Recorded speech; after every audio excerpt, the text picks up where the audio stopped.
Hola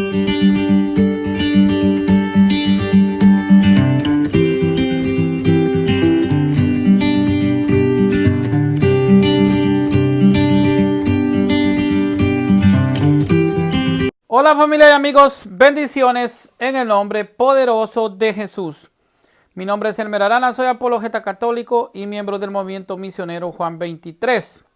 Bueno, en esta oportunidad vamos a seguir hablando acerca de la iglesia que estableció el Nuevo Testamento. Sabemos que la iglesia es la que compiló el canon de la Biblia y ahora pues vamos a dar respuesta a los hermanos evangélicos, pentecostales y todos los hermanos separados que quieran pues conocer la verdad. Cuando Pablo escribió a Timoteo, desde la niñez has sabido las sagradas escrituras, las cuales te pueden hacer sabio para la salvación por la fe que es en Cristo Jesús. Esto está en segunda de Tito capítulo 3 versículo 15. Él estaba hablando de la sagrada escritura que hoy conocemos como el Antiguo Testamento.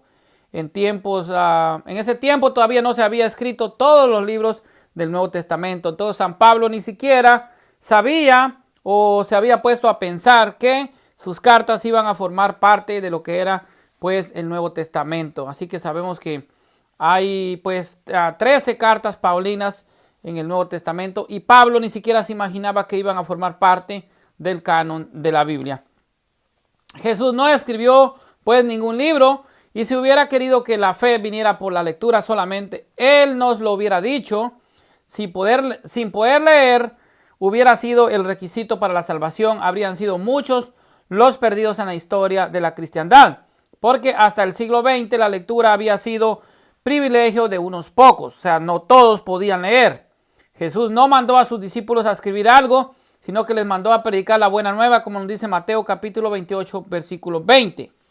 Algunos de los apóstoles como Pedro y Pablo, Santiago, Juan, Mateo y Judas escribieron parte de las enseñanzas de Jesucristo, pero ninguno de los otros escribió con alguna cosa alguna, a lo menos no sabemos por los datos que existen. Si la interpretación particular de la Biblia debiera ser una regla divina, como enseñó Martín Lutero, parece que fueron muy remisos los apóstoles en su obligación, porque varios de ellos se contentaron con predicar y no hubo ni uno que escribiera todas las cosas que enseñó y mandó Cristo, como nos dice Mateo 28:20. Entonces, ¿cómo cumplieron esto? Esta sería la pregunta. Los primeros cristianos siguieron el mandato de ir y hacer discípulos. Luego comenzaron a poner por escrito la tradición que recibieron. Es decir, lo que se iba predicando, la variedad de las comunidades, la necesidad de la comunicación y de un texto o textos comunes, etcétera, lo iban exigiendo. Además, iban desapareciendo los testigos oculares y convenía redactar recuerdos y esquemas de predicación. El Espíritu Santo inspiró a Pablo y a los demás autores del Nuevo Testamento a escribir para el bien de la Iglesia Católica. Primero coleccionaron las cartas de Pablo en diferentes ciudades. Algunas cartas se perdieron, como la carta a la Laodicea que menciona pues el mismo San Pablo en Colosenses capítulo 4 y versículo 16. Marción, un cristiano gnóstico, escribió en el año 110 después de Cristo que los cristianos deberían rechazar el Antiguo Testamento y todo lo que era judío. En los demás escritos cristianos, los obispos lo condenaron y reconocieron que las escrituras hebreas continuaban siendo revelación. Luego un hombre llamado Tasio trató de unir los distintos evangelios en uno solo, quitando lo repetido en ellos, pero no fue una idea aceptada por muchos. En los primeros siglos de la iglesia aún no se había determinado cuáles libros formarían el canon de la Biblia, que es la lista de los libros inspirados. Había mucha variedad en lo que se creía como inspirado, por eso había muchas listas. Vemos la lista del canon de Muratori, la lista de San Atanasio y otras listas en las que no se ponían de acuerdo. En algunas ciudades del Medio Oriente rechazaban la carta a los hebreos. Además, en este tiempo había muchos escritos falsos. En Antioquía, en el año 200, se utilizaba el llamado Evangelio de Pedro, considerado actualmente como uno de los evangelios apócrifos. Enemigos de la iglesia trataron de sembrar también confusión y promover herejías a través de evangelios y epístolas falsos, como por ejemplo el Evangelio de Tomás, promovido por los gnósticos. El Evangelio de María Magdalena, cartas de San Pablo no escritas verdaderamente por el apóstol Pablo. La primera lista de libros compilados, un intento de decidir en el canon conocido como la lista Muratori, que data del año 170 al año 180 después de Cristo. Contenía los 4 evangelios, el Apocalipsis de Juan, 13 cartas de Pablo y sabiduría, pero omitía la epístola a los hebreos y la epístola de Pedro, etc. O sea, incluso los mismos evangelios estaban incompletos. Durante el periodo del año 140 al año 220 después de Cristo había dudas sobre Hebreos, la carta de Santiago, segunda de Pedro, 2 y 3 de Juan y el libro del Apocalipsis. Y muchos que creían en la Didache y el pastor de Hermas. Clemente de Alejandría en Estromata 3 aceptó la carta Bernabé y pastor de Hermas. Clemente citó el Apocalipsis de Pedro como si fuera escritura. O sea, habían escritos en la iglesia que formaban parte de la liturgia de la iglesia, pero que al final no fueron incluidos en lo que era el canon, el canon de la Biblia. Según Orígenes se discutía Hebreos, Santiago, segunda de Pedro, segunda y tercera de Juan. Judas en el periodo del año 220 al 400, Serapión, obispo de Antioquía en el año 190 después de Cristo, prohibió a su diócesis leer el Evangelio de Pedro por considerarlo apócrifo. Sin embargo, la gente lo seguía apreciando. Hacia el fin del tercer siglo salieron otras listas diferentes, por ejemplo, del Mileto, obispo de Sardis, Irineo, obispo de León, en el Albis Gersis II, no reconoció la carta a Filemón. En el oriente, Juan Crisóstomo no dudaba de la segunda de Pedro, tercera de Juan, Judas y Apocalipsis. Sin embargo, poco a poco el Espíritu Santo guió a la iglesia para discernir cuáles libros debían ser aceptados y cuáles tenían que ser rechazados. En el Concilio Romano, bajo la autoridad del Papa San Dámaso I, en el año 366-384 después de Cristo, aparece la primera lista de la Iglesia Universal Católica. En el Concilio de Hipona, en el año 393 después de Cristo, confirma la lista promulgada por el Papa Dámaso durante el Sínodo de Roma en el año 382 después de Cristo. Representa la primera confirmación oficial. En adelante, en las actas de los sínodos, lo mismo de los orientales que los occidentales, y en los decretos de los papas, ejemplo, el Papa Inocencio I, aparecen los libros del Nuevo Testamento en el Concilio de Cartago en el año 397. Se ratificaron las decisiones de los concilios anteriores en cuanto al canon.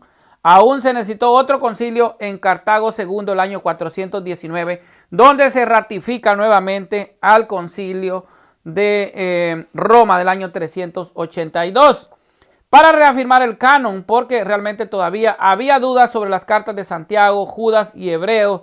Entonces encontramos la lista de los 46 libros del Antiguo Testamento en la Biblia Católica. En el decreto número 36 de este concilio, todo esto ocurrió más de 3 siglos después de la muerte de nuestro Señor Jesucristo. Pero la pregunta, ¿por qué se tardó tanto en decidir el canon de la Biblia? Había persecuciones violentas en contra de la iglesia y estas impedían que los obispos, presbíteros y diáconos y laicos pudieran decidir y autentificar los libros y juntarlos en una sola obra. En un clima de persecución, reunirse todos hubiera sido demasiado riesgoso y además pues también difícil. Pero cuando el emperador Constantino dio paz al mundo cristiano, se emprendió la obra de juntar a las varias partes de las escrituras, todo con el empuje del Papa San Dámaso I. El argumento de que la iglesia manifestaba odio en contra de la Biblia no es cierto. La verdad es que la iglesia quiso proteger a los fieles de traducciones alteradas y corrompidas de la Biblia. De aquí la oposición que se hizo contra los waldenses, los albigenses, partidarios de Wycliffe y Tyndale. Las autoridades de la iglesia en el sínodo de Oxford en el año 1408 prohibieron a los laicos leer traducciones de la Biblia no autorizada. Es decir, la iglesia prohibió aceptar como escritura lo que de veras no era la palabra de Dios. Por ejemplo, los albigenses del siglo XIII hicieron una traducción de la Biblia que correspondía con sus enseñanzas, y Tomás Moro dijo que Wycliffe tradujo la Biblia por sí mismo y que en esa traducción él a propósito corrompió el texto sagrado agregando las palabras para aportar las enseñanzas erróneas que sembraba. Los lardos cambiaron aún más el texto e hicieron que la Biblia apoyara la anarquía que luego predicaron en Inglaterra. En el Nuevo Testamento de Tyndale fue publicado bajo el amparo del rey Enrique VIII, la Biblia del Obispo, en el año 1568. La Biblia del rey Jacobo, o la versión revisada, en el año 1881. Cada una de estas salió porque la anterior estaba llena de errores en el Decramentis. Zwingli condenó fuertemente a Lutero por su corrupción de la Biblia, que Lutero tradujo al alemán. Le dijo: usted ha corrompido la palabra de Dios. Un ejemplo: Lutero añadió la palabra solamente, solo, en Romanos 3:28. Admitimos que hubo algunos sacerdotes que pasaron el límite de la prudencia en prohibir su lectura, con intención de disminuir la importancia de la Biblia, sino para protegerla. Martín Lutero tuvo que admitir que sin la Iglesia Católica él no hubiera tenido la Biblia. Ver su comentario sobre San Juan 16. Dice: gracias a los papistas tenemos la Biblia, ya que a ellos fue dada la palabra de Dios. Esto lo acepta Lutero. Por siglos el idioma universal de la Iglesia y del mundo occidental fue el latín. En todas las mismas, el sacerdote leía la Biblia en este idioma. Cuando el latín dejó de ser el idioma universal en Occidente, por tradición las lecturas de la Biblia quedaron en latín. Pero los feligreses tenían los misales con las traducciones en su propio idioma. Entonces, los que piensan que antes de Martín Lutero no existían traducciones de la Biblia están totalmente equivocados y errados. Antes que Martín tradujera la Biblia al alemán, la Iglesia tenía 626 ediciones católicas. Óigase bien, 626 ediciones católicas de la Biblia o trozones de ella en 26 diferentes lenguas europeas y en ruso. Por ejemplo, existía la Sepla del año 240, la Jerónimo, que es la Vulgata del año 390. Habían 30 ediciones de la Biblia completa en alemán.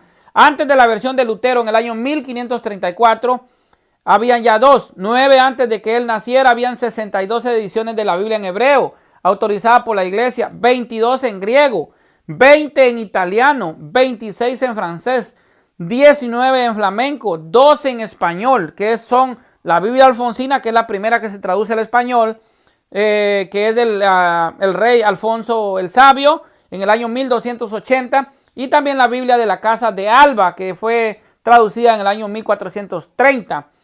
En bohemiano habían también uno y también había uno habían 6 en bohemiano y había uno en eslavo, catalán, y también habían 4 en checo. Entonces la primera Biblia impresa fue producida bajo los auspicios de la Iglesia Católica, impresa por el inventor católico, la imprenta Johannes Juan Gutenberg. La primera Biblia con capítulos y versículos numerados fue producida por la Iglesia Católica.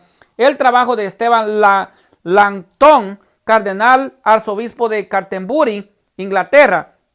A pesar de esto, acusan a la Iglesia de haber intentado la destrucción de la Biblia. Si hubiera deseado hacer esto, tuvo 1500 años para lograrlo. No se tuvo que haber esperado la llegada de la Reforma Protestante para hacerlo, como falsamente afirman pues los protestantes.